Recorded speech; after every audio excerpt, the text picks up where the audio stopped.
सास ननद पे गाना है, आप लोग देखिए फुल वॉच कर करके, और लाइक सब्सक्राइब कीजिए, क्योंकि आप लोग वीडियो देखकर भगा देते हैं ऐसे, और बहुत मेहनत लगता है बनाने में। आप लोग का सपोर्ट रहेगा तो बहुत अच्छा से आगे का भी गाना आएगा, क्योंकि आप लोग देखिएगा तब तो आगे का गाना हम लोग बनाएंगे।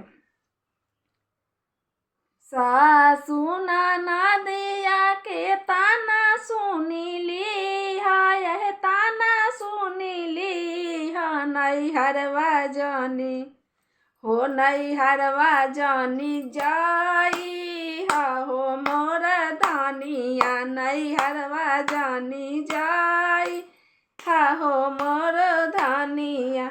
सासू ननदिया के ताना सुनी ली है, यह ताना सुनी ली है, नैहरवा जानी हो नैहरवा जानी जाई हो मोर धानिया, नैहरवा जानी जाई हो मोर।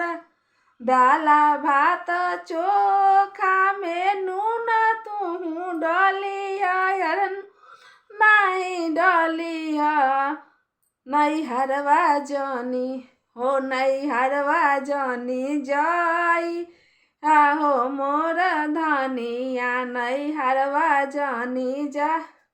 ससुर भासुर के जेवाना परोसिया, अरे जेवाना परोसिया, बेनिया जन डोलाई हो मोर धानिया, बेनिया जन डोलाई हो मोर धानिया। ससुर भासुर के जेवाना परोसिया, अरे जेवाना परोसिया, बेनिया जन डोलाई हो मोर धानिया, बेनिया जन डोलाई हो मोर धानिया।